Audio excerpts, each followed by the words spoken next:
God says to Abraham, kill your son. Take your son, your only son, yes, Isaac, whom you love so much. Go and sacrifice him as a burnt offering. Genesis 22:2. God orders Abraham to slaughter Isaac, hack his corpse into manageable pieces, and burn it to ashes. That's Abraham's son. The son God had promised would produce a nation of descendants who would inherit Israel. Hello, Maya.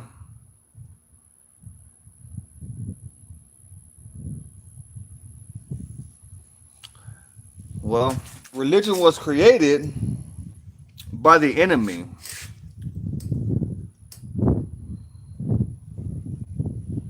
So you got to get your facts straight before you speak. As a matter of fact, I think I've heard enough from you.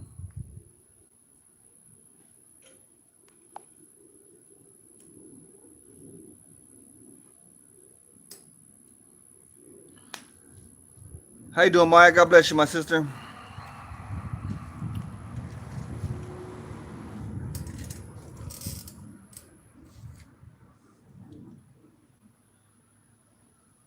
What sense could that possibly make? Yet Abraham agrees. Some wonder if Abraham is expecting God to raise Isaac from the dead piece by piece. The Bible doesn't say how old Isaac is at the time, but Jewish legend says he's 37, and that the news of Abraham's plan shocks Sarah to death at age 127. What's up, Reed?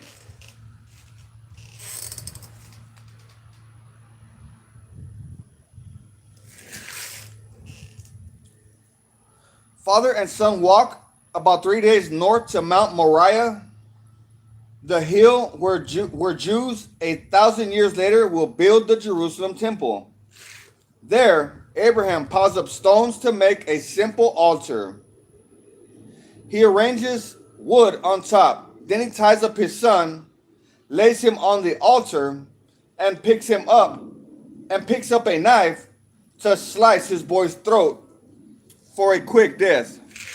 I'm good, brother. How you doing?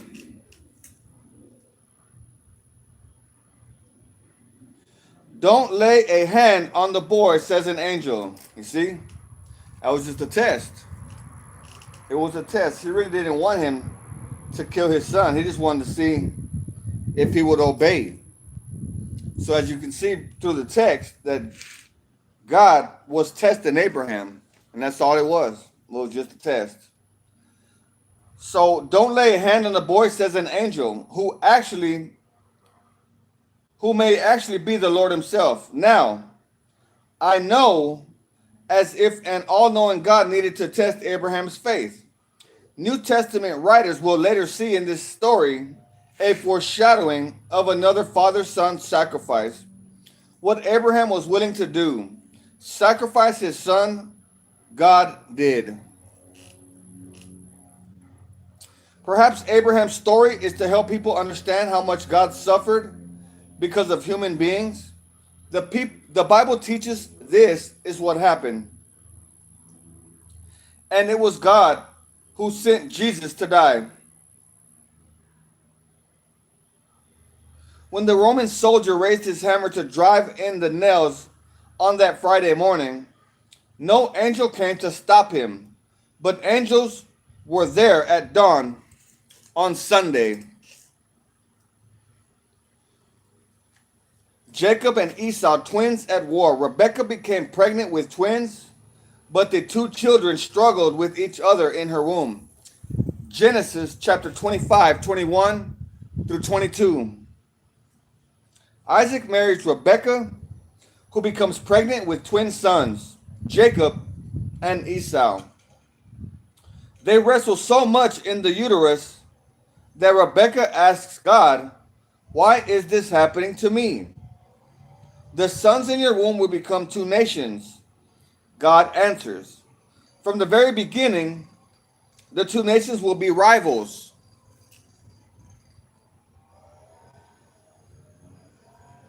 One nation will be stronger than the other, and your older son will serve your younger son. Perhaps that's why the number two son, Jacob, who was born one moment after Esau, becomes her favorite. Papa, Isaac prefers Esau, the red-haired hunter, who brings home savory meat. Jacob cheats Esau out of two of the most valuable things in ancient life: an inheritance and the deathbed blessing of the father.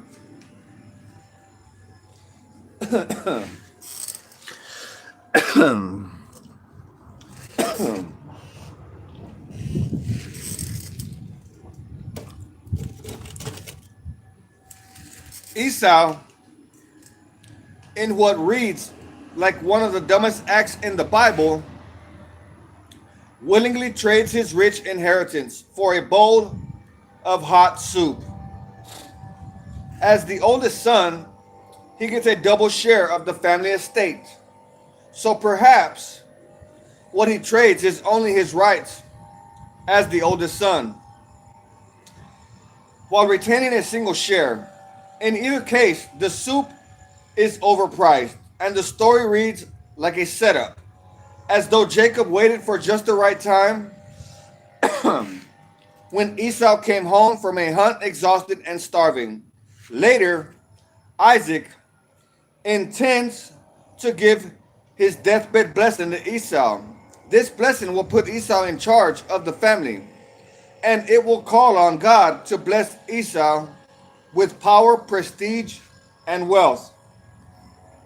Isaac thinks of this blessing as more than a prayer. It's a promise that he expects God to bring to life for Esau. It's not to happen. Rebekah helps Jacob trick the blind old Isaac into thinking Jacob is Esau. Convinced, Isaac blesses the wrong son with words he can't take back. When Esau shows up later, the only words left for him sound more like a curse than a blessing. You will live away from the richness of the earth and away from the dew of the heaven above. Genesis chapter 27, verse 39. Esau vows to kill Jacob as soon as their father dies. So Jacob leaves the country and heads north to the home of his mother's brother, Laban. Uncle Laban lives along the border of what is now Turkey and Syria.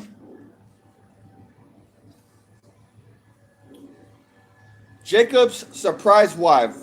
There was no sparkle in Leah's eye, but Rachel had a beautiful figure and a lovely face.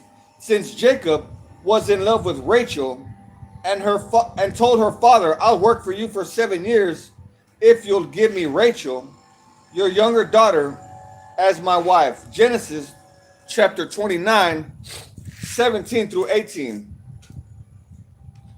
Women are property in Jacob's world. They pass from father to husband in a business transaction. The father loses a household worker, so he expects some compensation for his loss. Jacob falls in love with the gorgeous Rachel. She's his first cousin and Laban's number 2 daughter. Unfortunately, Jacob had left home in a hurry without any of his father's substantial assets, most of which had 4 legs and ate grass. So Jacob offers to work 7 years for Laban as payment for Rachel. It's a deal. 7 years later, Jacob gets the surprise of his life, the surprise of his wife. On the morning of the first day of the rest of his life as a married man, Jacob wakes up in bed with the wrong woman, Leah. How Jacob manages to get through the wedding ceremony, the dinner party, and the night of lovemaking without taking a look at his surprise bride is a wonder. This might suggest a nightmare ceremony. A thick veil over the bride and a lot of wine inside the groom. Sober by sunrise, Jacob storms off to Laban, the cheat who cheated a cheater. Laban simply explains it's the custom to marry off the oldest daughter first. But apparently, it's not the custom to mention the custom ahead of time. Jacob agrees to finish out the traditional week of wedding celebrations. It's out of respect for Leah, who must have felt horribly used. At week's end, Jacob marries Rachel, but only after committing to another 7 years of labor for Laban, the only winner in this deal.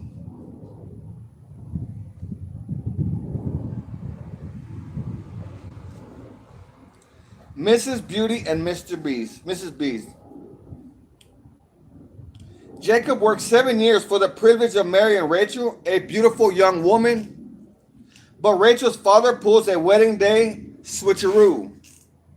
Jacob wakes up the next morning with Rachel's older sister, Leah.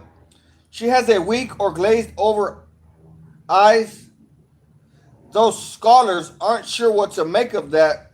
Whatever it means, it seems intended as the flip side of Rachel's description. If Rachel's the beauty, Leah's the beast.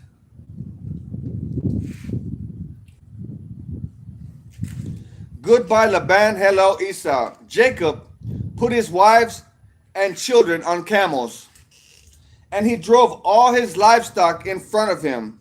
He packed all the belongings he had acquired and set out for the land of Canaan, where his father Isaac lived. Genesis chapter 31, 17 through 18. Working as a shepherd, Jacob not only manages to make Laban rich, Jacob gets rich too. Not only in herds, but in children, 13 of them. Wealth in ancient times is measured partly by the size of the family.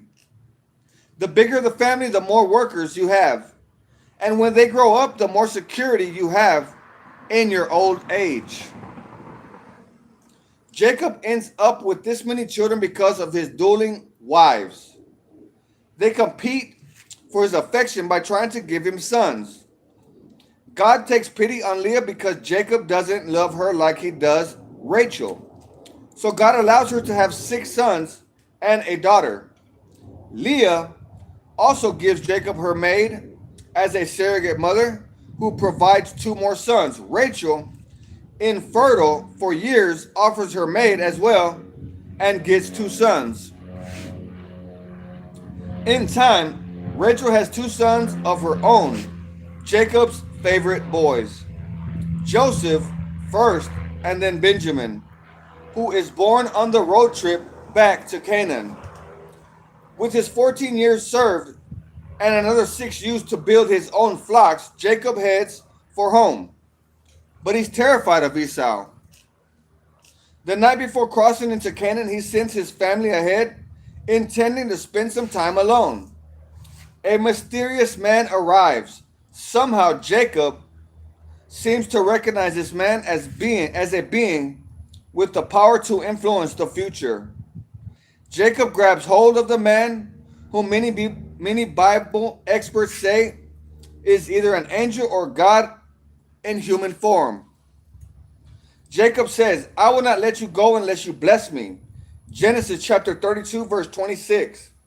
After an all-night struggle, the man finally blesses Jacob and gives him a new name, Israel. It means God struggles, or one who struggles with God.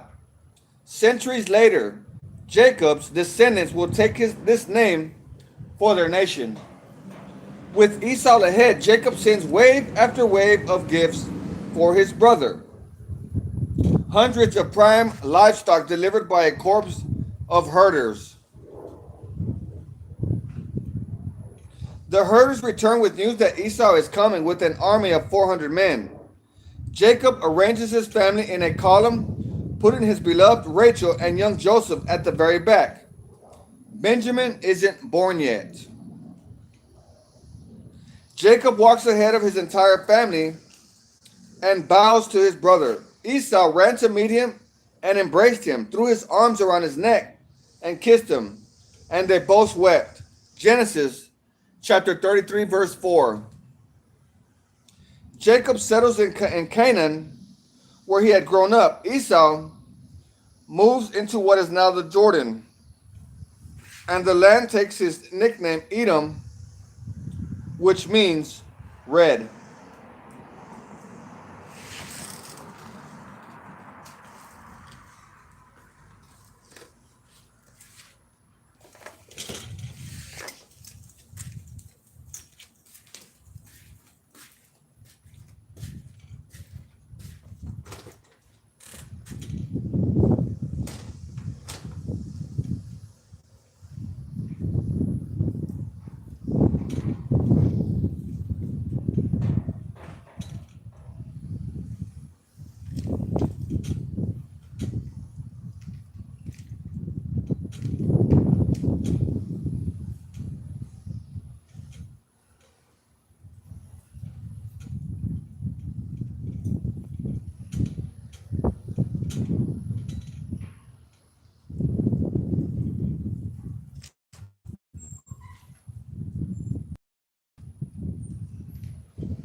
I don't even know who you are, Fight Central.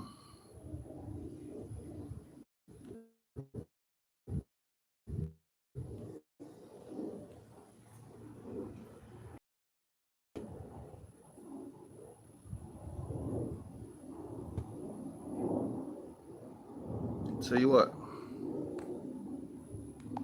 you gotta go, buddy. With all your nonsense talk.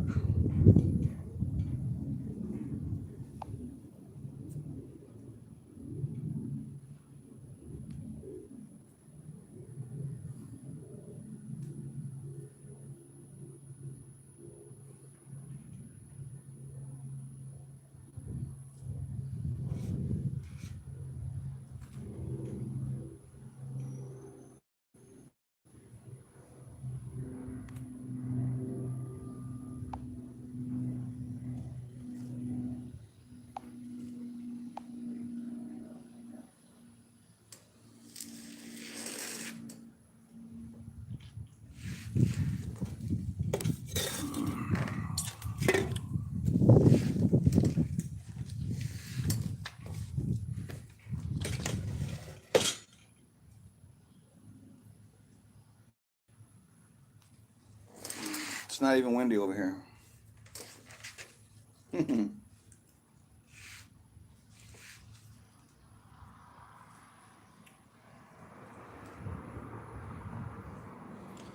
Selling little brother Joseph. When Joseph arrived, his brothers ripped off the beautiful robe he was wearing. Then they grabbed him and threw him into the cistern. Genesis chapter 37, verse 23 through 24. Jacob plays favorites with his dozen sons. Normally, it's the oldest son who gets special attention, and that would be Reuben, son of Leah. But Jacob preferred the oldest son of his dear Rachel, Joseph, number 11, in line of the dozen boys. Rachel had died en route to Canaan while giving birth to her second son, Benjamin. So these two boys are all Jacob has to remember, the only woman he truly loved. Joseph grows into a spoiled, braggadocious, tattletale teen, and his big brothers grow to hate him for it. A dream is what turns his brothers violent. Joseph, age 17, tells his family he had a dream that the sun, moon, and 11 stars before him, and 11 stars bowed before him. Even old Jacob gets upset about that because he sees the symbolism. Will your mother and I and your brothers actually come and bow to the ground before you? Jacob scolded. Genesis chapter 37, verse 10. Soon afterward,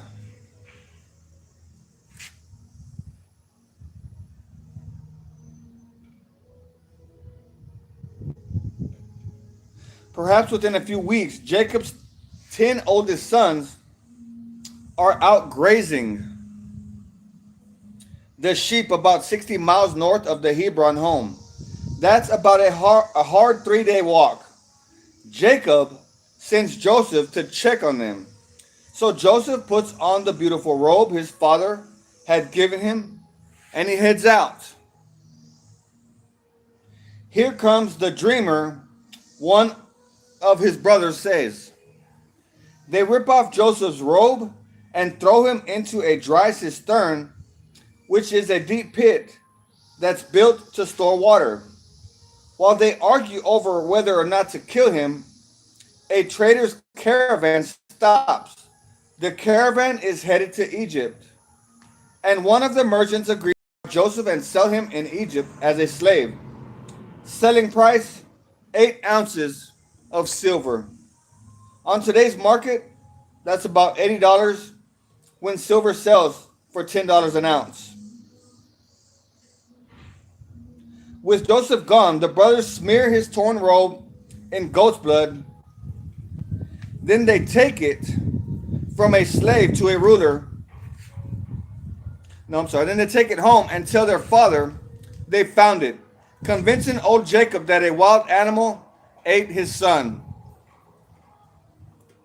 There's no consoling Jacob. The love of his life is gone, and so is her first son. Bowing to Joseph. Since Joseph was governor of all Egypt and in charge of selling grain to all the people, it was to him that his brothers came. When they arrived, bowed before him with their faces to the ground. Genesis chapter 42, verse 6. From a slave to a ruler. Joseph's step up into high society is one that his brothers never anticipate. Joseph begins his life in Egypt as a household slave for Potiphar, captain of the palace guard. Potiphar takes a liking to the hardworking boy and eventually puts him in charge of all his household affairs. Potiphar's wife takes a liking to the handsome boy as well, and she wants to become one of those household affairs. Sexual harassment continues day after day.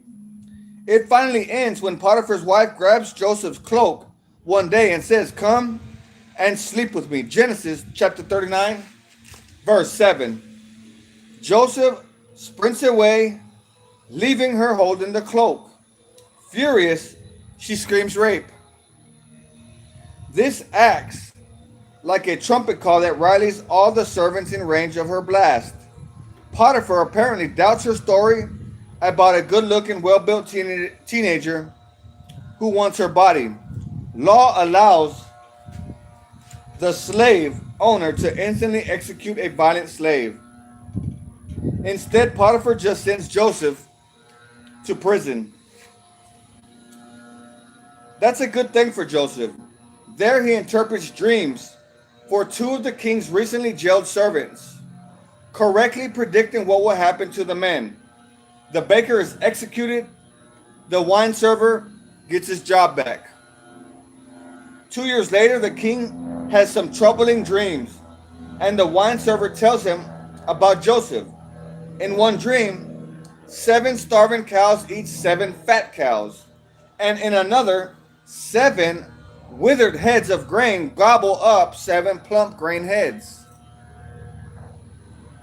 The next 7 years will be a period of great prosperity throughout the land of Egypt. Joseph tells the king, interpreting the dream, but afterward there will be 7 years of famine so great that all the prosperity will be forgotten in Egypt. Famine will destroy the land. Genesis chapter 41, verse 29 through 30. The king not only believes Joseph's interpretation, he believes God has given Joseph special insight and wisdom.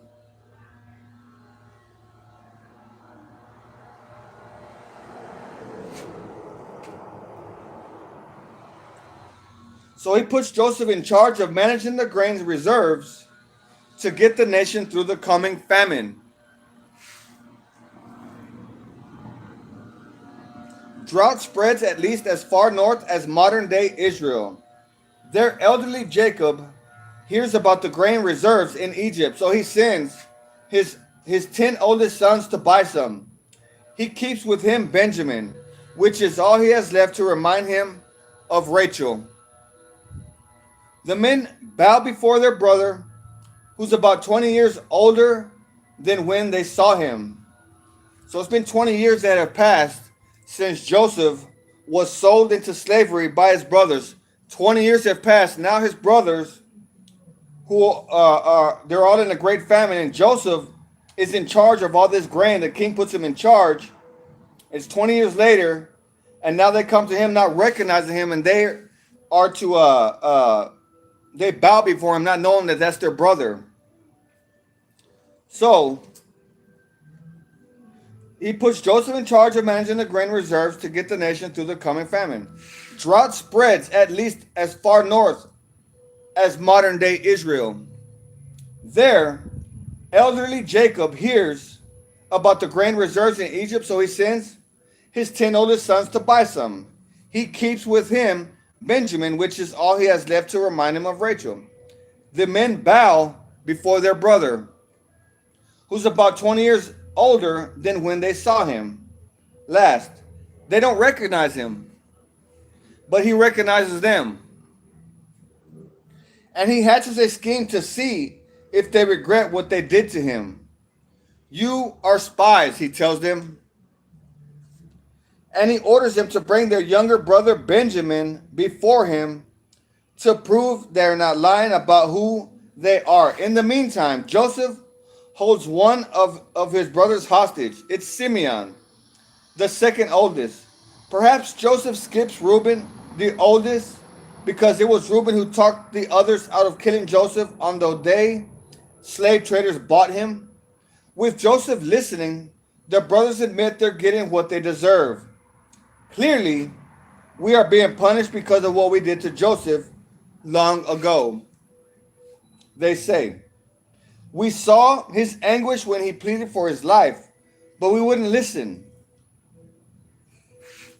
That's why we're in this trouble. Genesis chapter 42, verse 21. Joseph weeps, realizing they're sorry for what they had done to him. The men return to Canaan, but old Jacob refuses to let Benjamin go.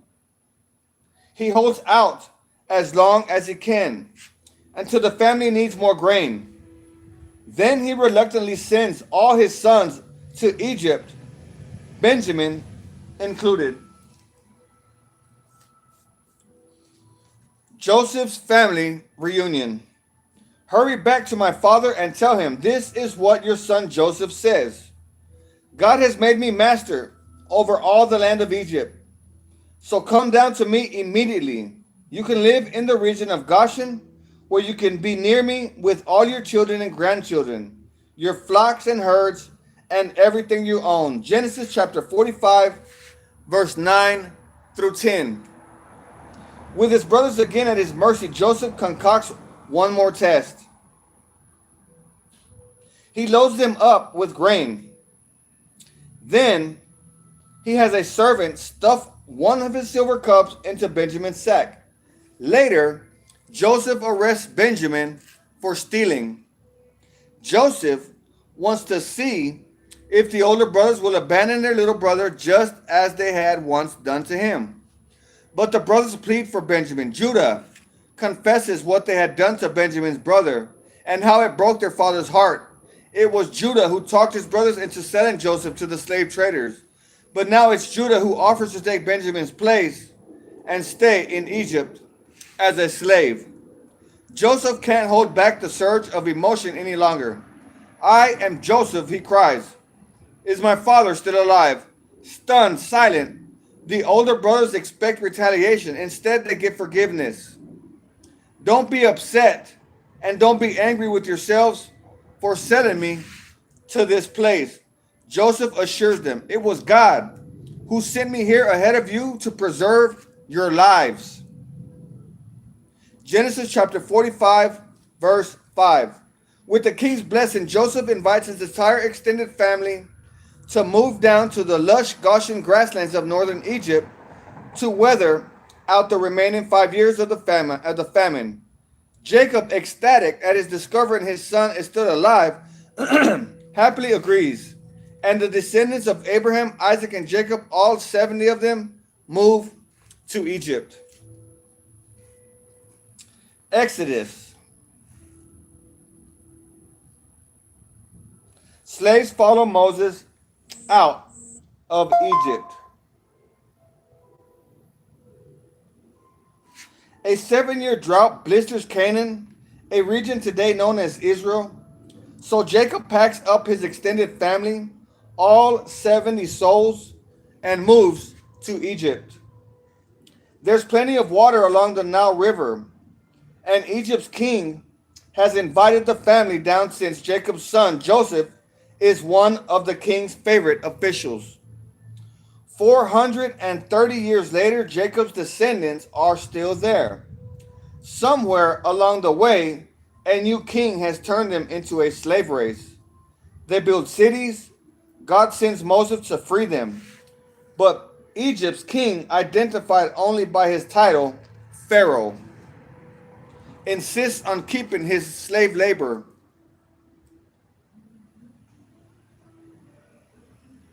He releases them only after God, acting through Moses, hammers the Egyptians with 10 plagues, decimating their crops, herds, and families. Moses leads the Israelites out of Egypt on what becomes a 40-year journey home. During that time, God organizes the people into a nation. He gives them hundreds of laws, religious, civil, and criminal. These laws set up a system for worship and for running the country, with God as king. Guests become slaves. The Egyptians worked the people of Israel without mercy. They made their lives bitter, forcing them to mix mortar and make bricks and do all the work in the fields. Exodus chapter 1, verse 13 through 14. Jacob's extended family of 70 children and grandchildren overstay their welcome in Egypt. The drought in Canaan ends, but Jacob's family doesn't go home. Instead, they keep grazing their flocks in Egypt's lush, northeast pastures. Jacob dies, and so do all his 12 sons, but they leave behind a fast-growing family. In time, perhaps after a century or more, a new Egyptian king realizes there are so many immigrants that they could take over his country. So he herds them into a slave labor force. They build at least 2 cities, Ramses and Pithom. The king hopes that the brutal labor will wear them down and slow their struggling birth rate. The original language describes the Israelites with a dramatic word that translates as swarm. Plan A for a population control fails. Hard work does nothing to stop the baby boom. So the king moves to plan B, self-inflicted genocide. He orders Israelite midwives to kill all newborn Israelite boys, but they can't bring themselves to do it. The king announces Plan C. It's his final solution for the Israelite problem. When the Egyptians see an Israelite baby boy, they are to express their patriotism by throwing him into the Nile River. Since Egyptian cities rest along the banks of the Nile, this is a convenient way to kill a baby. One toss and the life is gone. No cleanup or burial needed. Moses floats. The woman became pregnant and gave birth to a son. When she could no longer hide him, she got a basket made of papyrus reeds and waterproofed it with tar and pitch. She put the baby in the basket and laid it among the reeds along the bank of the Nile. Exodus chapter 2, verse 2 to 3. The woman is Jochebed, mother of Moses. In a way, she obeys the king. She puts her son in the Nile River. However, she makes sure he floats, and she puts him near where the king's daughter bathes. Hiding nearby, watching, is the baby's big sister, Miriam. As expected, the princess finds the baby basket, opens it, and realizes the boy must be an Israelite. Still, her heart melts. Miriam walks over and says she knows a woman who can breastfeed the boy and take care of him. Jochebed gets the job.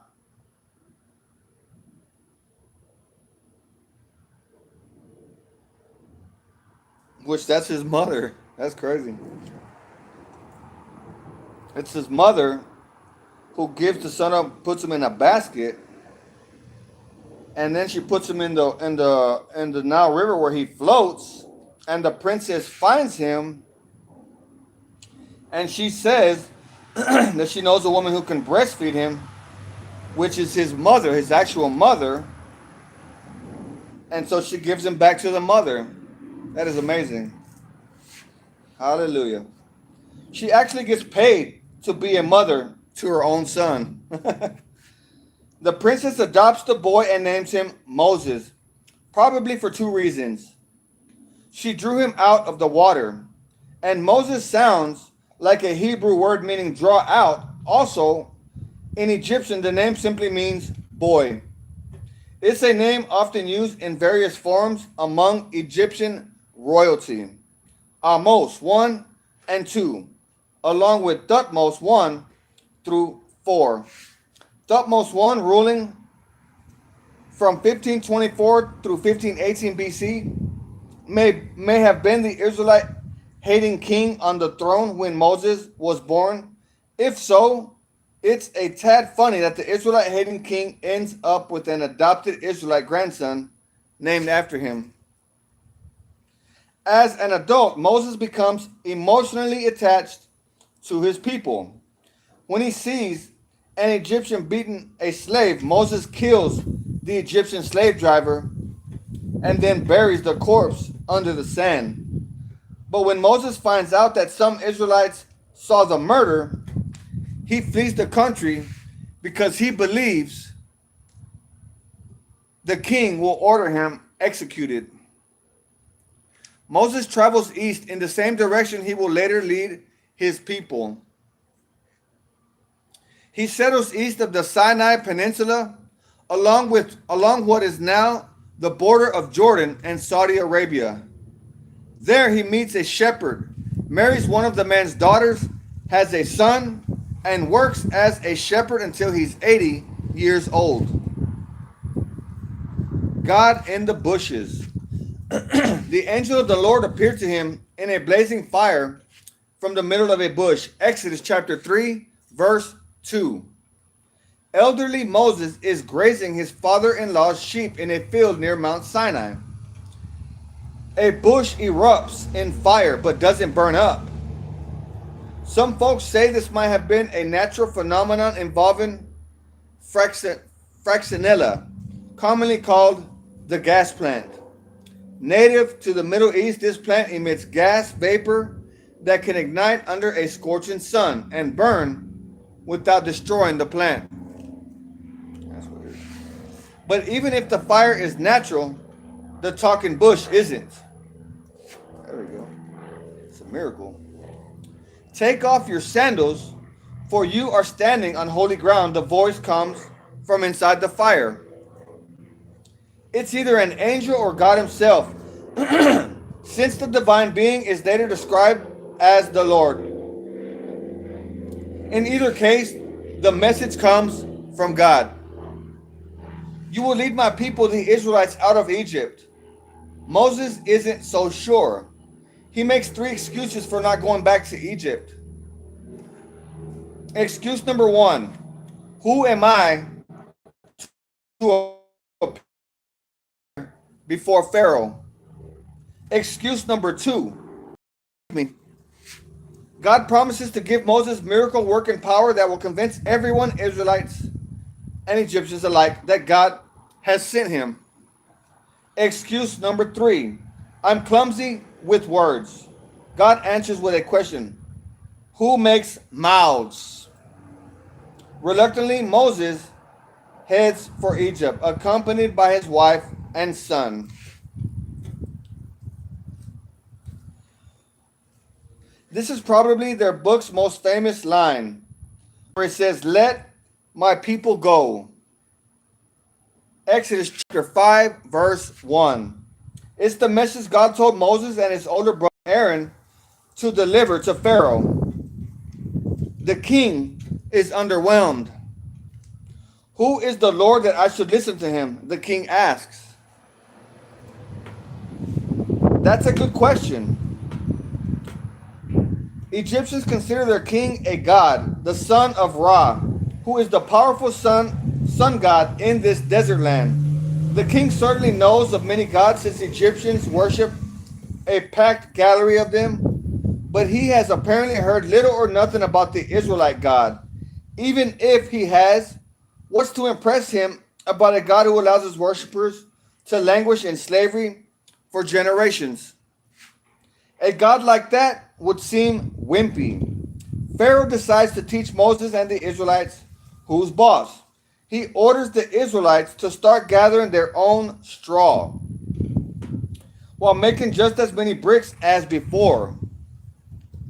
The Israelites complain to Moses, "May the Lord judge you for getting us into this terrible situation with Pharaoh." Because now they have to work twice as hard. Before they had help getting the straw to make the bricks. Now they have to get the straw themselves, which is a lesson that Pharaoh is trying to teach to them for interfering in him and saying, "Hey, let my people go." So now they have to work twice as hard. So they're upset with Moses. In response, Moses complains to God, "Why did you send me? You will see what I will do to Pharaoh." God answers, "When he feels my powerful hand upon him, he will let the people go."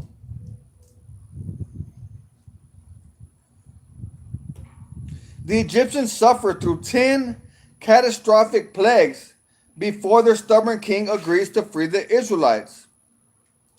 It's possible that most of the plagues follow a cycle of natural disasters, which each disaster triggering the next. At least that's what scientists in various specialties have said, including experts in infectious diseases, tropical health, botany, marine life, and amphibians. Here's a list of the 10 plagues and the possible natural causes that God may have intensified to cause panic among the Egyptians. It starts with autumn floods and it ends after springtime crop failure. Nile River turns to blood. This may have been caused by something like the modern day red tide algae that turns water red and kills fish. More than 21 million off the Texas coast in 1998 1999. The red tide normally happens at sea, but can offer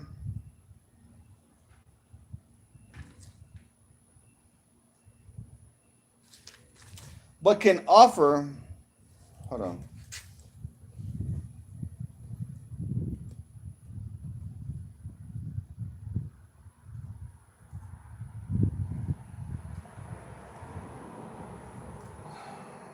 An ancient Egyptian document from about that time of the Exodus seems to confirm this thirst for water. This is from the Admonitions of Epure, a story about a nationwide disaster recorded during the 19th dynasty, about 1300 to 1200 BC. Number 2, frogs. Without fish to eat the frog eggs, the frog population takes a giant leap.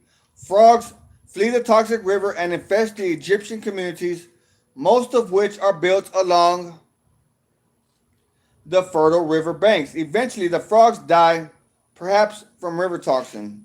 Number 3, the third plague that God sends to Pharaoh is the swarms of flying insects. The general Hebrew term could refer to gnats, mosquitoes, tiny mosquito-like flies called midges, or some other insect. Any of these could have been bred in swampy pools left after the floodwater receded. Number 4, swarms of flies. It's the fourth plague. The stable fly, a worldwide pest, can lay several hundred eggs during its month-long lifespan.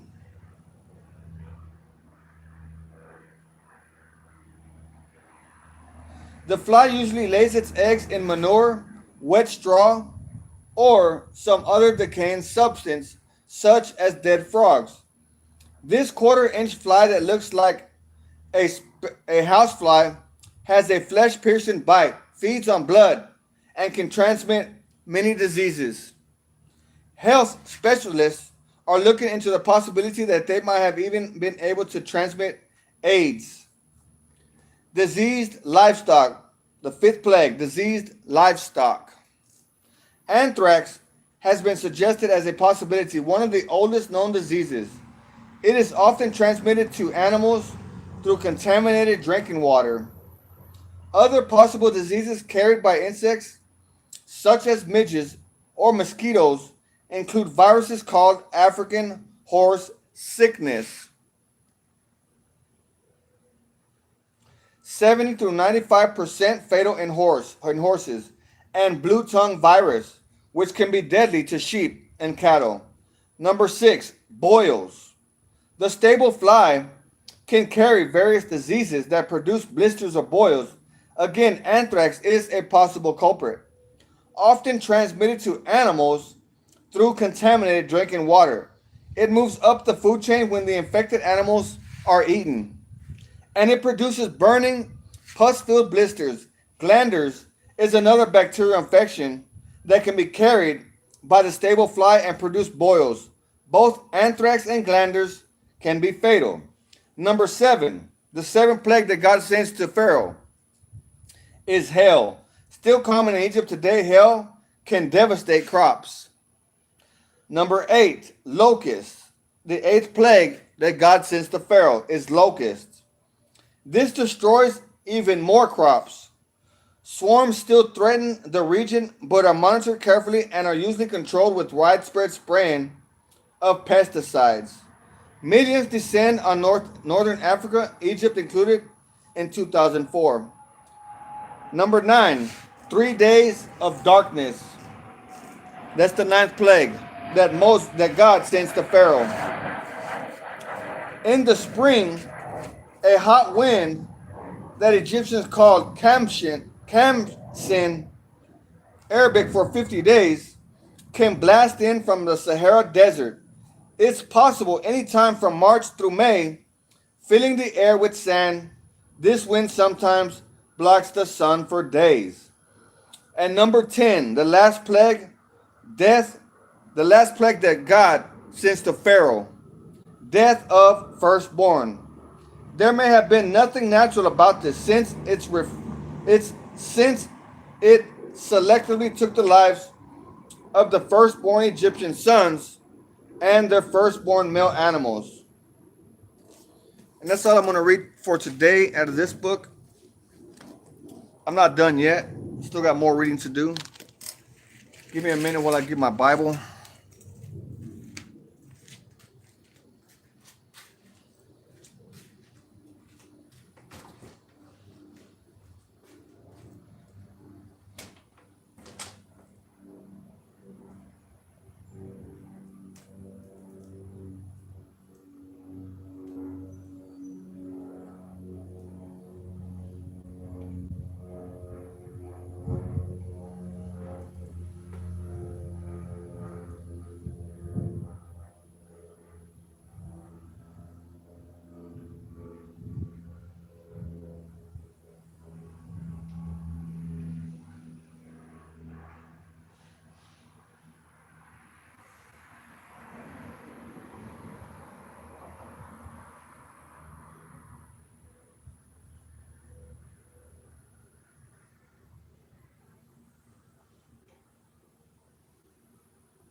All right, today we are reading from the book of Judges. We're reading in the Old Testament, chapter 11, titled Jephthah Becomes Israel's Judge.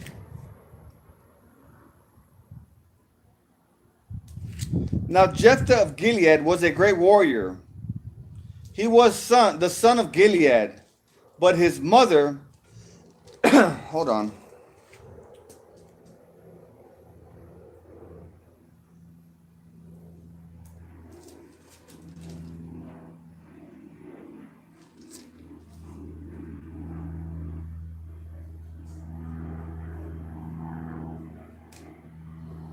Okay, now we're reading from the book of Judges, chapter 12,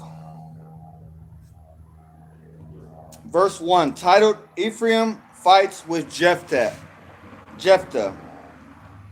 Then the people of Ephraim mobilized an army and crossed over the Jordan River to Zaphon. They sent this message to Jephthah: "Why didn't you call for us to help you fight against the Ammonites? We are going to burn down your house with you in it." Jephthah replied, "I summoned you at the beginning of the dispute, but you refused to come. You failed to help us in our struggle against Ammon. So, when I realized you weren't coming, I risked my life and went to battle without you, and the Lord gave me victory over the Ammonites. So why have you now come to fight me?" The people of Ephraim responded, "You men of Gilead are nothing more than fugitives from Ephraim and Manasseh." So Jephthah gathered all the men of Gilead and attacked the men of Ephraim and defeated them. Jephthah captured the shallow crossings of the Jordan River, and whenever a fugitive from Ephraim tried to go back across, the men of Gilead would challenge him. "Are you a member of the tribe of Ephraim?" they would ask. If the man said, "No, I'm not," they would tell him to say Shibboleth. If he was from Ephraim, he would say Sibboleth, because people from Ephraim cannot pronounce the word correctly. Then they would take him and kill him at the shallow crossings of the Jordan. In all, 42,000 Ephraimites were killed at that time. Jephthah judged Israel for 6 years. When he died, he was buried in one of the towns of Gilead. Verse 8, titled Ibzan Becomes Israel's Judge. After Jephthah died, Ibzan from Bethlehem judged Israel. He had 30 sons and 30 daughters. He sent his daughters to marry men outside his clan, and he brought in 30 young women from outside his clan to marry his sons. Ibzan judged Israel for 7 years. When he died, he was buried at Bethlehem. Verse 11, titled Elon Becomes Israel's Judge.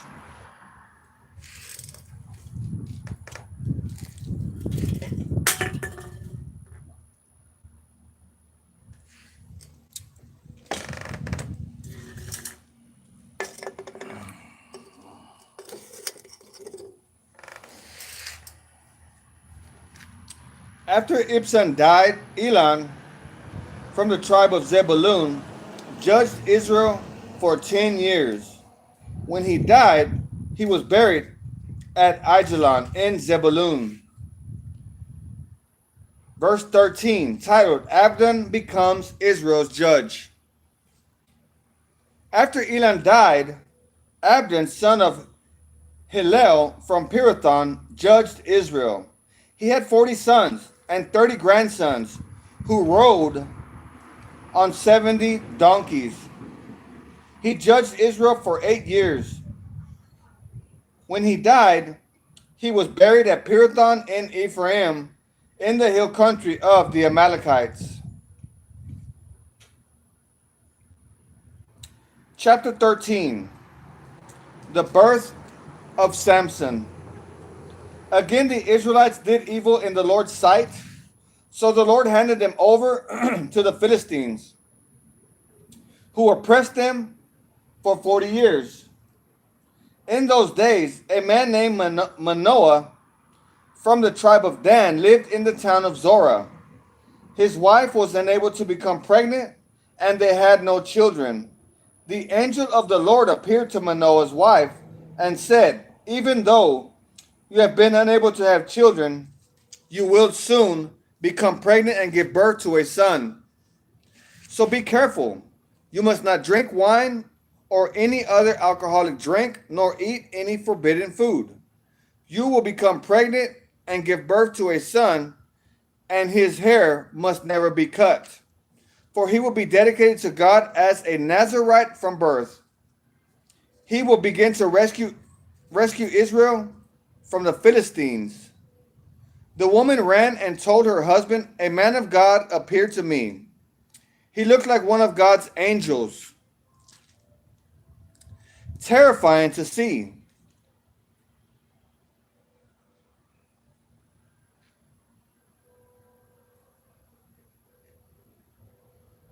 Here it says that. That's interesting. It says she says, "A man of God appeared to me. He looked like one of God's angels, terrifying to see." So what does that tell you? That to me, that's saying that the angels, and I've heard this before, is that the angels, like when you see like pictures of angels that today, they have them looking like beautiful or whatever, but like I've heard that angels are not what you think. They are terrifying to see because they battle with the enemy. They battle with the enemy. So of course it's not going to be something pretty to look at. You understand what I'm saying? So it says right here, and I've never noticed that before. Well, actually, I've never read this before. It's just like I'm reading this to you guys. This is my first time reading this as well. So we're both getting the word of God. But she says it's terrifying to see. She's speaking of one of the angels. "I didn't ask where he was from, and he didn't tell me his name. But he told me, 'You will become pregnant and give birth to a son. You must not drink wine or any other alcoholic drink, nor eat any forbidden food. For your son will be dedicated to God as a Nazirite from the moment of his birth until the day of his death.' Then Manoah prayed to the Lord, saying, 'Lord, please let the man of God come back to us again and give us more instructions about this son who is to be born.' God answered Manoah's prayer, and the angel of God appeared once again to his wife as she was sitting in the field. But her husband Manoah was not with her. So she quickly ran and told her husband, 'The man who appeared to me the other day is here again.'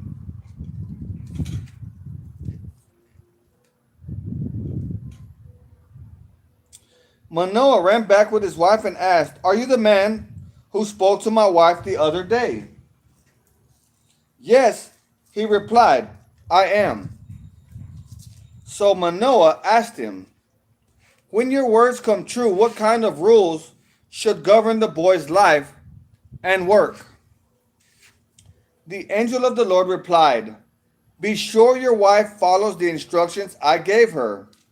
She must not eat grapes or raisins, drink wine or any other alcoholic drink, or eat any forbidden food.'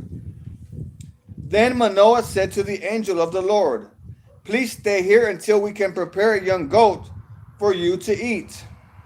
'I will stay,' the angel of the Lord replied, 'but I will not eat anything. However, you may prepare a burnt offering as a sacrifice to the Lord.' Manoah didn't realize it was the angel of the Lord. Then Manoah asked the angel of the Lord, 'What is your name? For when all this comes true, we want to honor you.' Why do you ask my name? The angel of the Lord replied. It is too wonderful for you to understand. Ain't that something?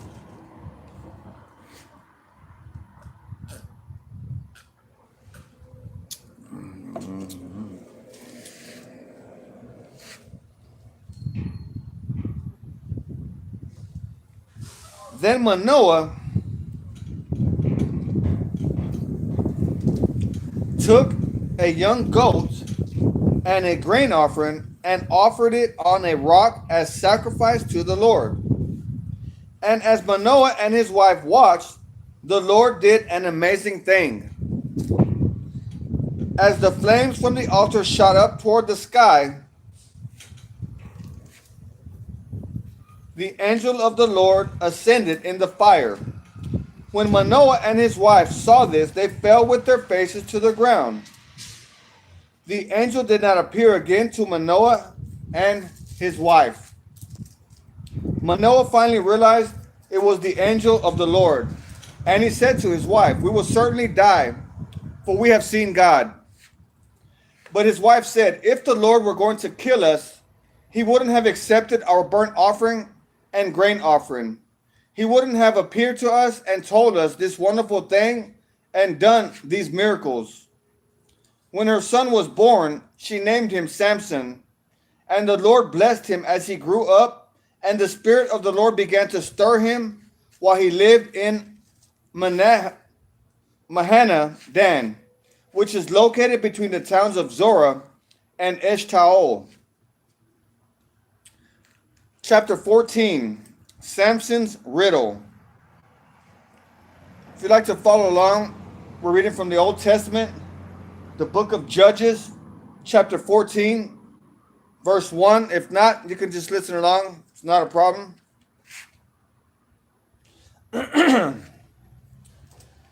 So we're in Judges chapter 14, verse 1, titled Samson's Riddle. One day when Samson was in Timnah, one of the Philistine women caught his eye. When he returned home, he told his father and mother, "A young Philistine woman in Timnah caught my eye. I want to marry her. Get her for me."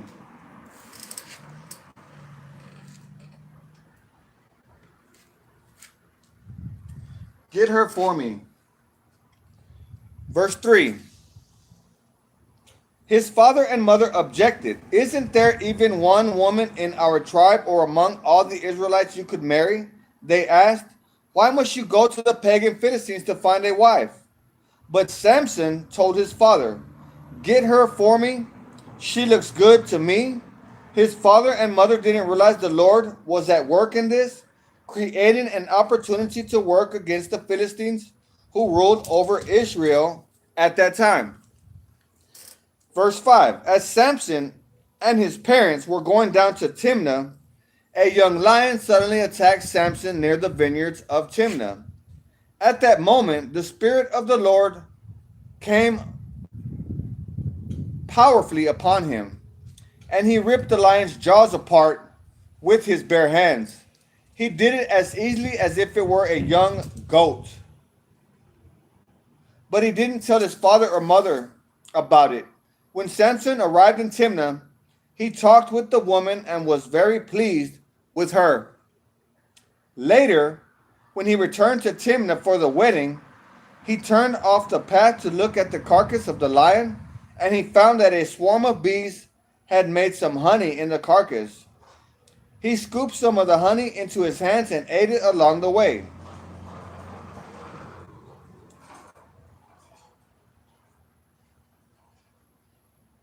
He also gave some to his father and mother, and they ate it. But he didn't tell them he had taken the honey from the carcass of the lion. As his father was making final arrangements for the marriage, Samson threw a party at Timnah, as was the custom for elite young men. When the bride's parents saw him, they selected 30 young men from the town to be his companions. Samson said to them, "Let me tell you a riddle. If you solve my riddle during these 7 days of the celebration, I will give you 30 fine linen robes and 30 sets of festival clothing. But if you can't solve it, then you must give me 30 fine linen robes and 30 sets of festive clothing. All right, they agreed. Let's hear your riddle. So he said, out of the one who eats came something to eat. Out of the strong came something sweet. 3 days later, they were still trying to figure it out.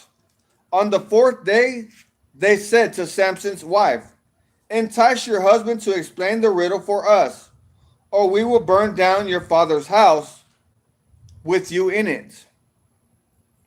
Did you invite us to this party just to make us poor? So Samson's wife came to him in tears and said, you don't love me. You hate me. You have given my people a riddle, but you haven't told me the answer. I haven't even given the answer to my father or mother, he replied. Why should I tell you? So she cried whenever she was with him and kept it up for the rest of the celebration. At last, on the seventh day, he told her the answer because she was tormenting him with her nagging. Then she explained the riddle to the young men. So before sunset of the seventh day, the men of the town came to Samson with their answer. What is sweeter than honey? What is stronger than a lion? Samson replied, if you hadn't plowed with my heifer, you wouldn't have solved my riddle. Then the Spirit of the Lord came powerfully upon him. He went down to the town of Ashkelon, killed 30 men, took their belongings, and gave their clothing to the men who had solved his riddle. But Samson was furious about what had happened, and he went back home to live with his father and mother. So his wife was given in marriage to the man who had been Samson's best man at the wedding. Verse 15, Samson's vengeance on the Philistines. Later on, during the wheat harvest, Samson took a young goat as a present to his wife.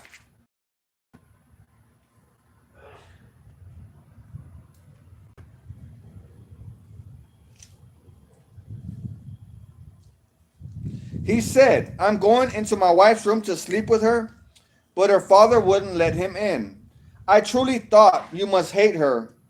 Her father explained, so I gave her in marriage to your best man. But look, her younger sister is even more beautiful than she is. Marry her instead.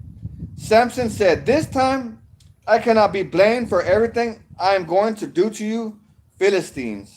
Then he went out and caught 300 foxes. He tied their tails together in pairs, and he fastened a torch to each pair of tails.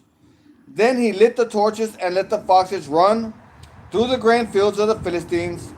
He burned all their grain to the ground, including the sheaves and the uncut grain. He also destroyed their vineyards and olive groves. Who did this? The Philistines demanded. Samson was the reply, because his father-in-law from Timnah gave Samson's wife to be married to his best man.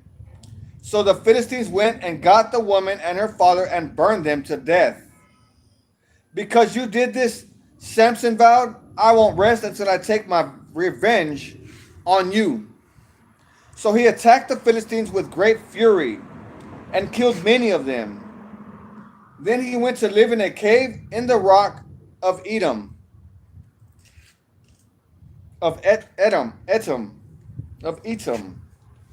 The Philistines retaliated by setting up camp in Judah and spreading out near the town of Lehi.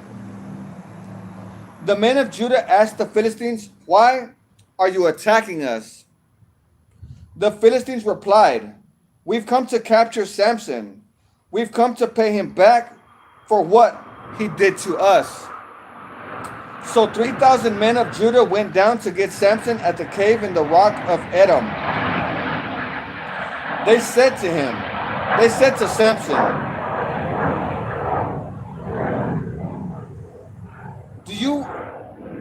don't you realize the Philistines rule over us? What are you doing to us? But Samson replied, I only did to them what they did to me. But the men of Judah told him, we have come to tie you up and hand you over to the Philistines. All right, Samson said, but promise that you won't kill me yourselves. We will only tie you up and hand you over to the Philistines. They replied, we won't kill you. So they tied him up with 2 new ropes and brought him up from the rock. As Samson arrived at Lehi, the Philistines came shouting in triumph. But the Spirit of the Lord came powerfully upon Samson, and he snapped the ropes on his arms as if they were burnt strands of flax, and they fell from his wrists. Then he found the jawbone of a recently killed donkey. He picked it up and killed 1,000 Philistines with it. Then Samson said, with the jawbone of a donkey, I've piled them in heaps. With the jawbone of a donkey, I've killed 1,000 men. Verse 17, when he finished his boasting, he threw away the jawbone, and the place was named Jawbone Hill. Jawbone Hill.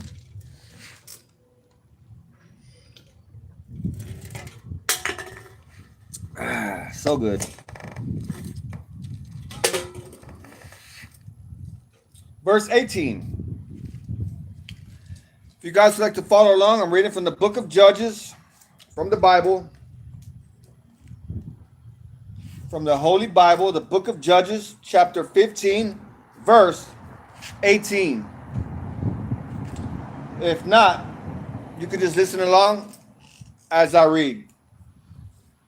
Samson was now very thirsty, and he cried out to the Lord, you have accomplished this great victory by the strength of your servant. Must I now die of thirst and fall into the hands of these pagans? So God caused water to gush out of a hollow in the ground at Lehi, and Samson was revived as he drank.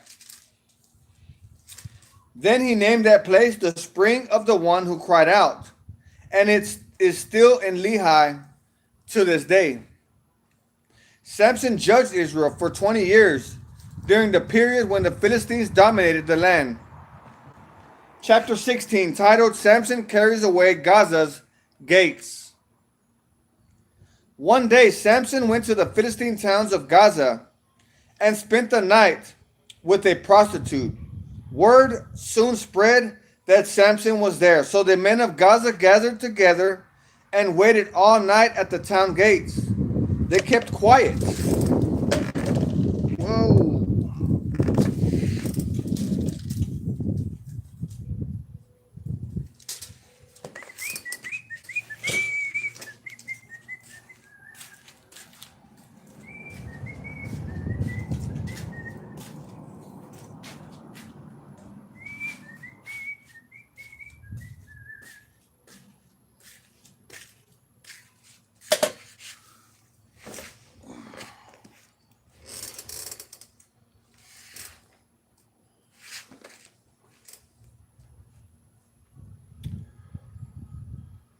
They kept quiet during the night, saying to themselves, when the light of morning comes, we will kill him.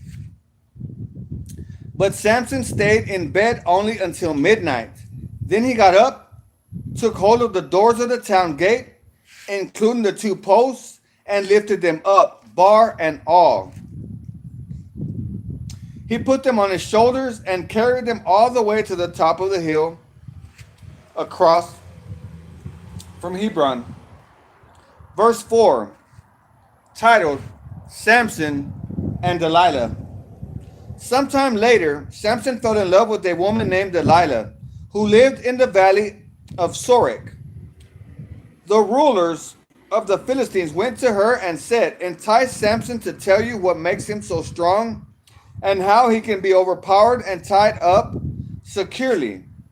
Then each of us will give you 1,100 pieces of silver." So Delilah said to Samson, "Please tell me what makes you so strong and what it would take to tie you up securely." Samson replied, "If I were tied up with 7 new bowstrings that have not yet been dried, I would become as weak as anyone else." Verse 8. So the Philistine rulers brought Delilah 7 new bowstrings, and she tied Samson up with them. She had hidden some men in one of the inner rooms of her house, and she cried out, "Samson, the Philistines have come to capture you." But Samson snapped the bowstrings as a piece of string snaps when it is burned by a fire. So the secret of his strength was not discovered. Verse 10. Afterward, Delilah said to him, "You've been making fun of me and telling me lies. Now please tell me how you can be tied up securely." Samson replied, "If I were tied up with brand new ropes that had never been used, I would become as weak as anyone else." So Delilah took new ropes and tied him up with them. The men were hiding in the inner room as before, and again Delilah cried out to Samson, "Samson, the Philistines have come to capture you." But again Samson snapped the ropes from his arms as if they were thread. Then Delilah said, "You've been making fun of me and telling me lies. Now tell me how you can be tied up securely."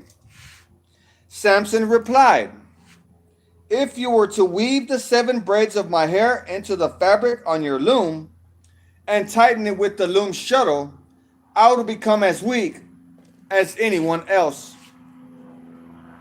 So while he slept, Delilah wove the 7 braids of his hair into the fabric.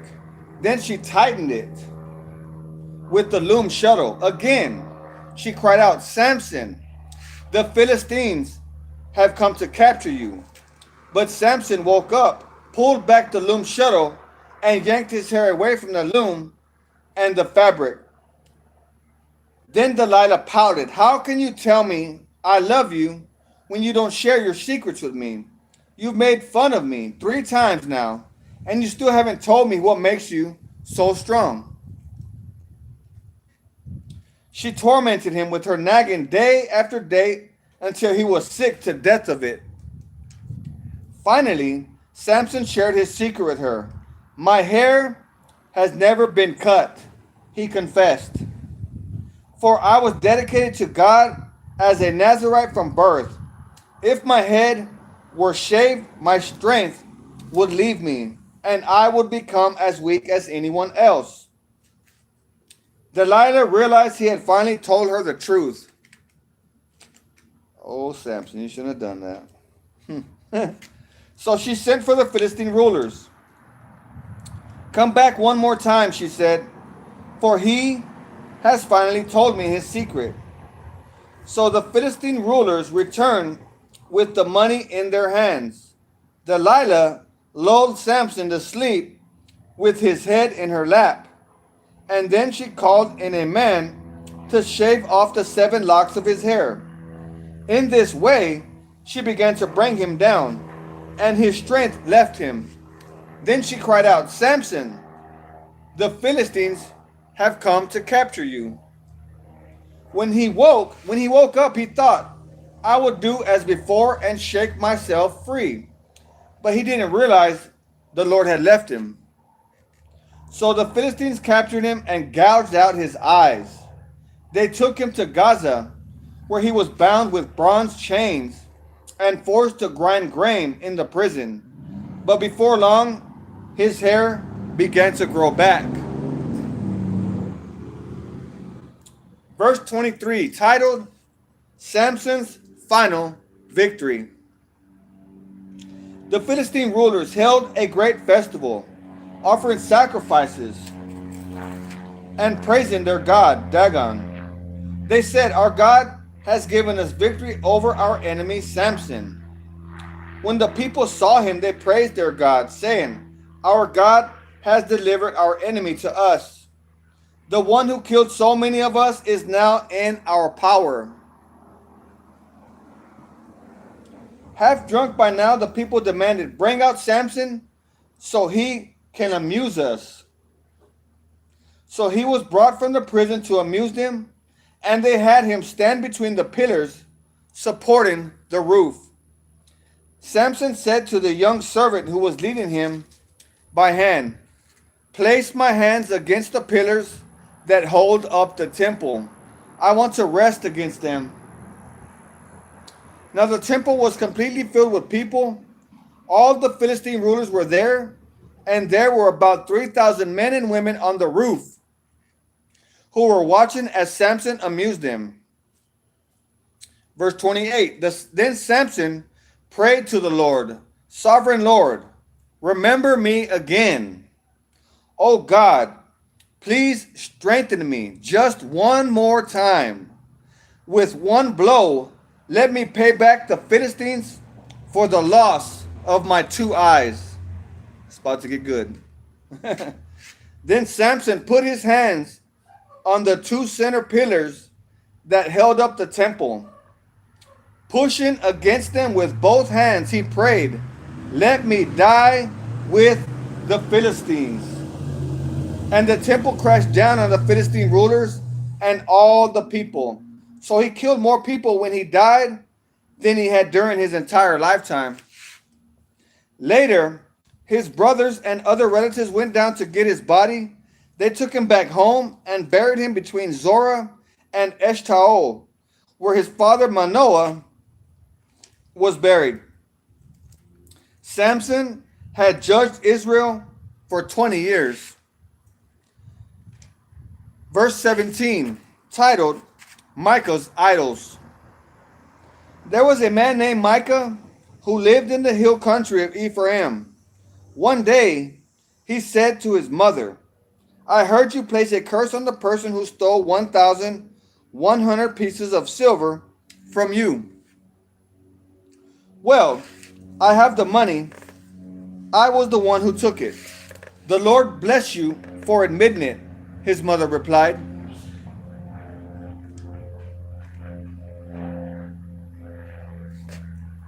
He returned the money to her, and she said, "I now dedicate these silver coins to the Lord. In honor of my son, I will have an image carved and an idol cast." Verse 4, so when he returned the money to his mother, she took 200 silver coins and gave them to a silversmith, who made them into an image and an idol.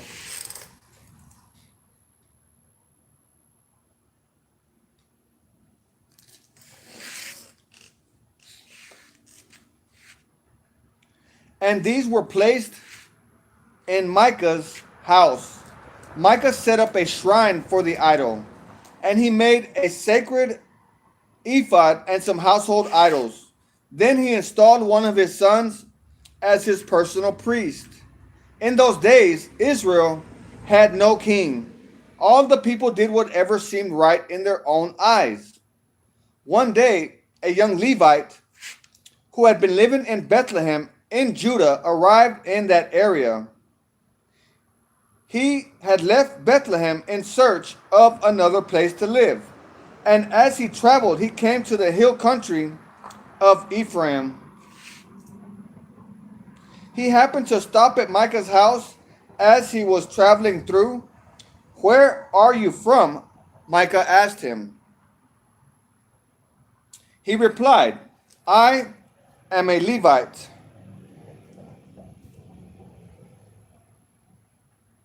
from Bethlehem in Judah, and I am looking for a place to live." "Stay here with me," Micah said, "and you can be a father and priest to me. I will give you 10 pieces of silver a year, plus a change of clothes and your food." The Levite agreed to this, and the young man became like one of Micah's sons.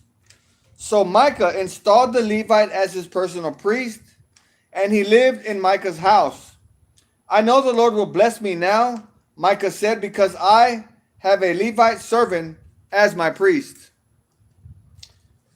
Chapter 18, titled Idolatry in the Tribe of Dan.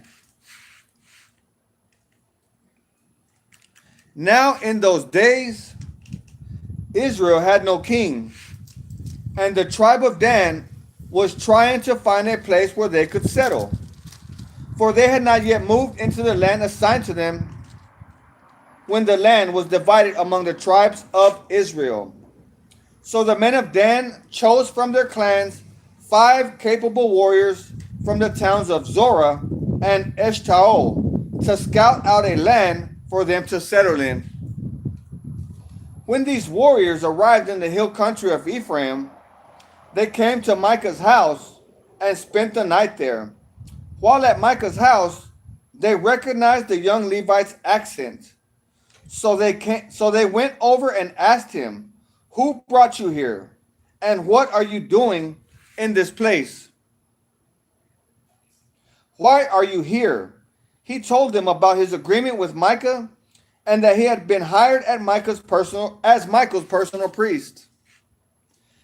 Then they said, "Ask God whether or not our journey will be successful." Verse 6, "Go in peace," the priest replied, "for the Lord is watching over your journey." So the 5 men went on to the town of Laish,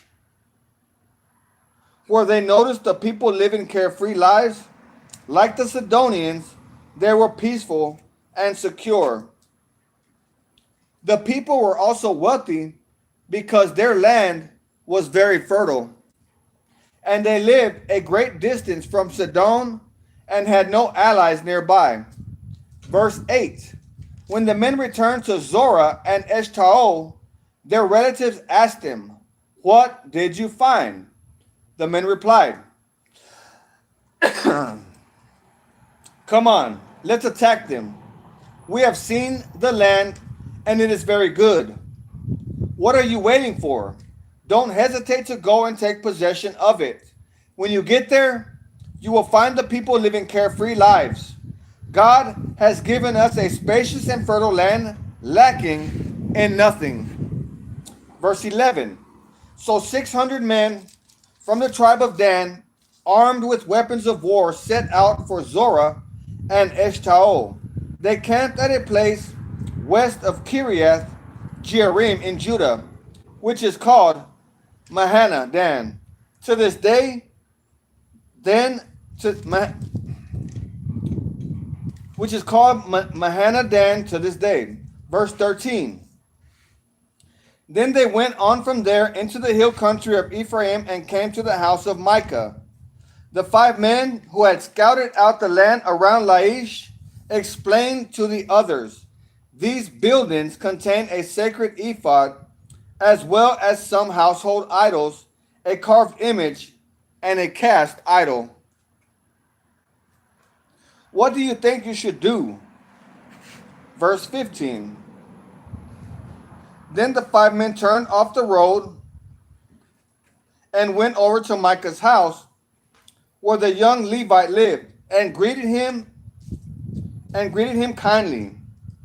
As the 600 armed warriors from the tribe of Dan at the entrance of the gate, the 5 scouts entered the shrine and removed the carved image, sacred ephod, the household idols, and the cast idol. Meanwhile, the priest was standing at the gate with 600 armed warriors. Verse 18. When the priest saw the men carrying all the sacred objects out of Micah's shrine, he said, "What are you doing?" "Be quiet and come with us," they said. "Be a father and priest to all of us.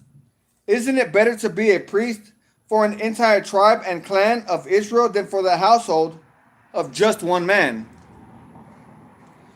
Verse 20, the young priest was quiet and happy to go with them. So he took along the sacred ephod, the household idols, and the carved image. They turned and started on their way again, placing their children, livestock, and possessions in front of them.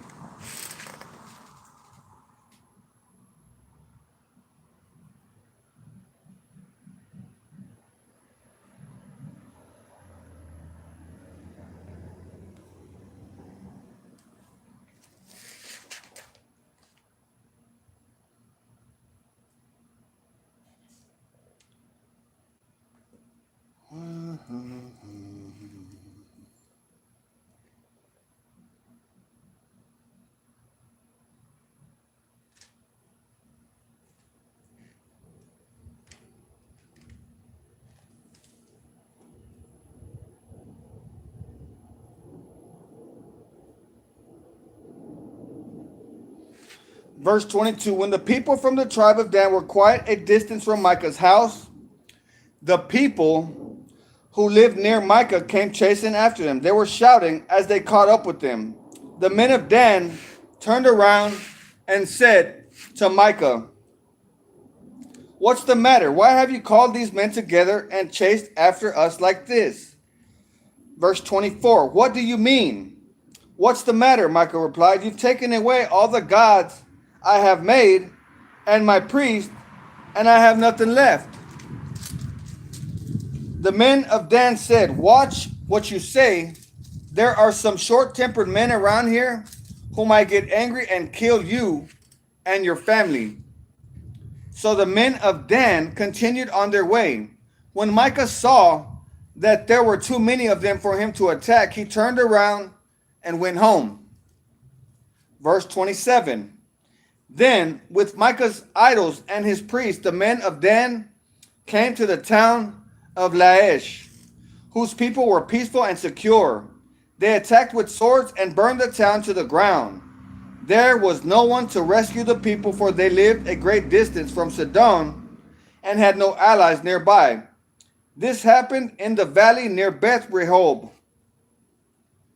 Then the people of the tribe of Dan rebuilt the town and lived there.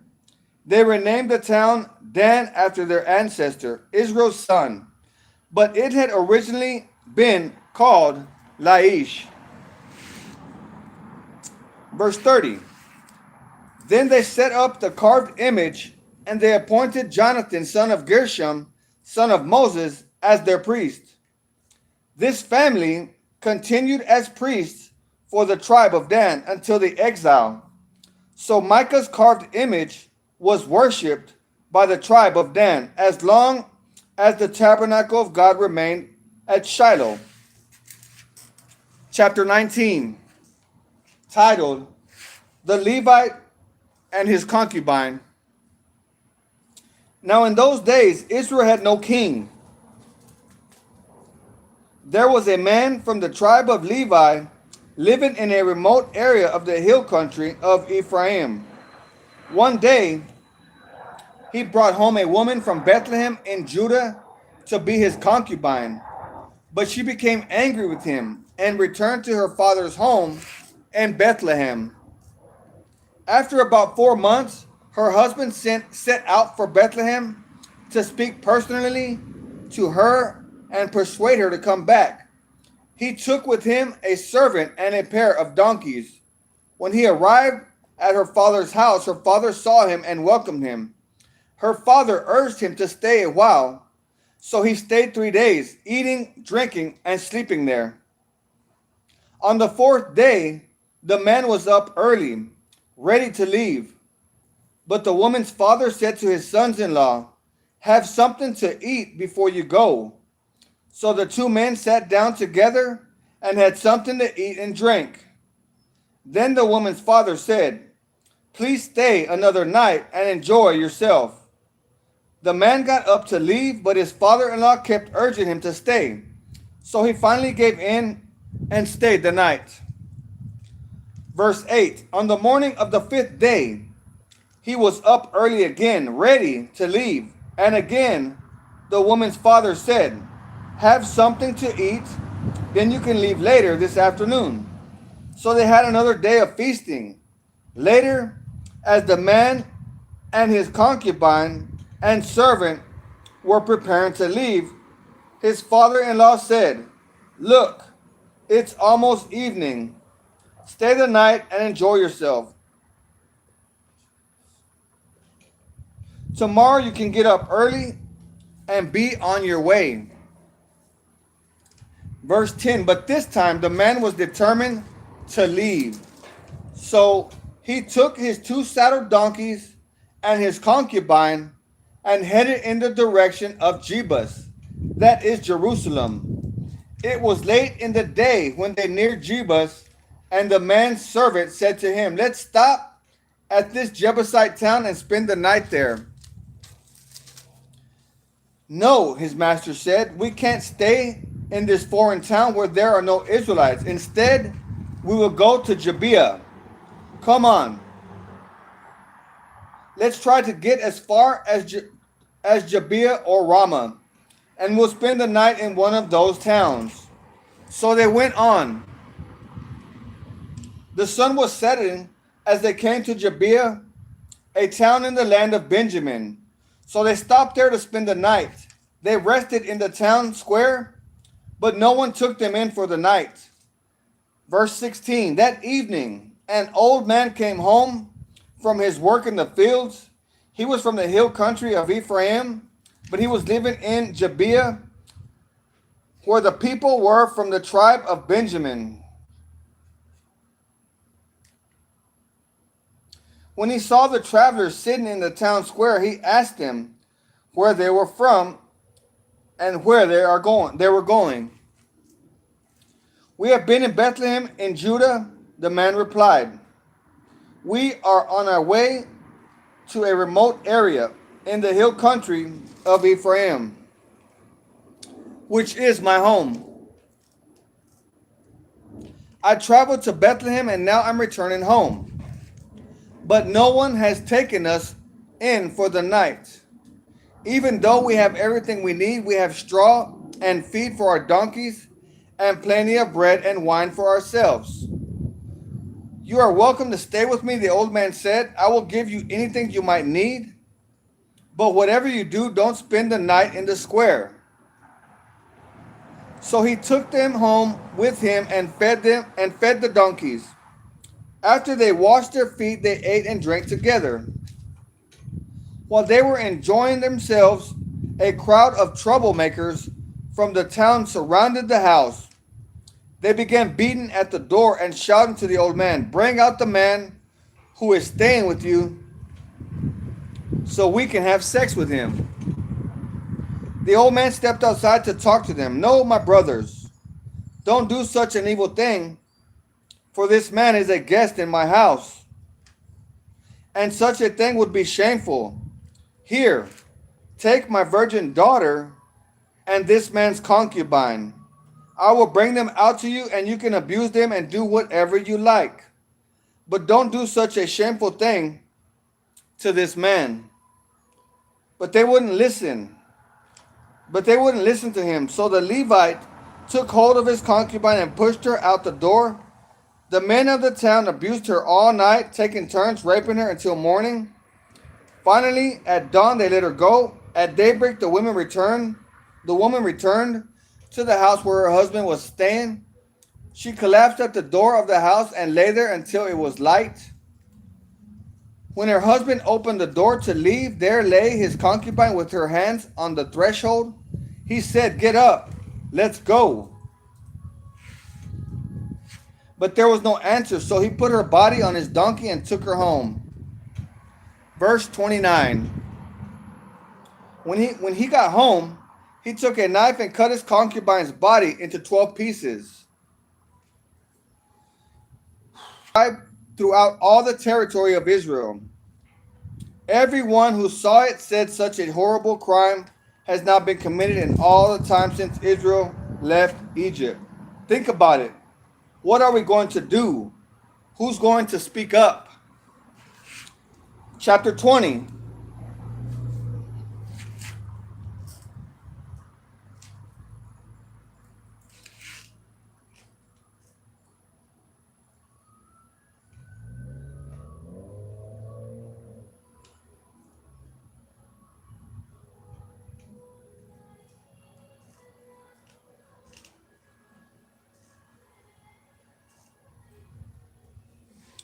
chapter 20.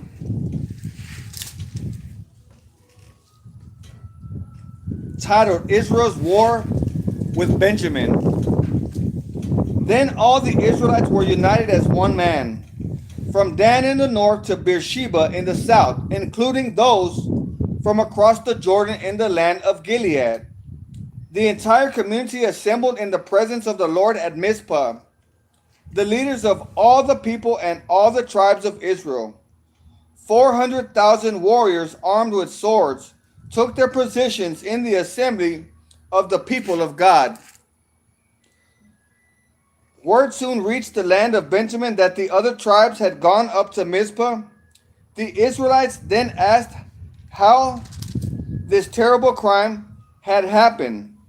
The Levite, the husband of the woman who had been murdered, said, "My concubine and I came to spend the night in Gibeah, a town that belongs to the people of Benjamin. That night, some of the leading citizens of Gibeah surrounded the house, planning to kill me. And they raped my concubine until she was dead. So I cut her body into 12 pieces and sent the pieces throughout the territory assigned to Israel, for these men have committed a terrible and shameful crime. Now then, all of you, the entire community of Israel, must decide here and now what should be done about this." Verse 8. And all the people rose to their feet in unison and declared, "None of us will return home. No, not even one of us. Instead, this is what we will do to Gibeah. We will draw lots to decide who will attack it. 1/10 of the men from each tribe will be chosen to supply the warriors with food, and the rest of us will take revenge on Gibeah of Benjamin for this shameful thing they have done in Israel." So all the Israelites were completely united as they gathered together to attack the town. The Israelites sent messengers to the tribe of Benjamin, saying, "What a terrible thing has been done among you. Give up those evil men, those troublemakers from Gibeah, so we can execute them and purge Israel of this evil." But the people of Benjamin would not listen. Instead, they came from their towns and gathered at Gibeah to fight the Israelites. In all, 26,000 of their warriors armed with swords arrived in Gibeah to join the 700 elite troops who lived there. Among Benjamin's elite troops, 700 were left-handed, and each of them could sling a rock and hit a target within a hair's breadth without missing. Israel had 400,000 experienced soldiers armed with swords, not counting Benjamin's warriors. Before the battle, the Israelites went to Bethel and asked God, which tribe should go first to attack the people of Benjamin? The Lord answered, Judah is to go first. So the Israelites left early the next morning and camped near Gibeah. Then they advanced toward Gibeah to attack the men of Benjamin. But Benjamin's warriors, who were defending the town, came out and killed 22,000 Israelites on the battlefield that day. But the Israelites encouraged each other and took their positions again at the same place they had fought the previous day, for they had gone up to Bethel and wept in the presence of the Lord. And wept in the presence of the Lord until evening. They had asked the Lord, should we fight against our relatives from Benjamin again? And the Lord said, go out and fight against them. So the next day they went out again to fight against the men of Benjamin. But the men of Benjamin killed another 18,000 Israelites, all of whom were experienced with the sword. Then all the Israelites went up to Bethel and wept in the presence of the Lord and fasted until evening. They also brought burnt offerings and peace offerings to the Lord. The Israelites went up seeking direction from the Lord. In those days, the Ark of the Covenant of God was in Bethel. And Phinehas, son of Eleazar, and grandson of Aaron, was the priest. The Israelites asked the Lord, should we fight against our relatives from Benjamin again, or should we stop? The Lord said, go tomorrow. I will hand them over to you. So the Israelites set an ambush all around Gibeah. They went out on the third day and took their positions at the same place as before. When the men of Benjamin came out to attack, they were drawn away from the town. And as they had done before, they began to kill the Israelites. About 30 Israelites died in the open fields and along the roads, one landing to Bethel and the other leading back to Gibeah. Then the warriors of Benjamin shouted, we're defeating them as we did before. But the Israelites had planned in advance to run away so that the men of Benjamin would chase them along the roads and be drawn away from the town. It's getting hot out here.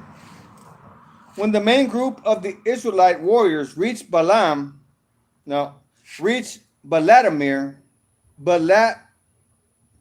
when the main group of Israelite warriors reached Baltamar, they turned and took up their positions. Meanwhile, the Israelites hiding in ambush took to the west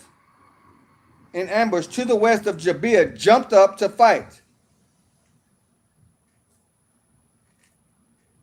There were 10,000 elite Israelite troops who advanced against Gibeah. The fighting was so heavy that Benjamin didn't realize the impending disaster. So the Lord helped Israel defeat Benjamin, and that day the Israelites killed 25,100 of Benjamin's warriors, all of whom were experienced swordsmen. Verse 36.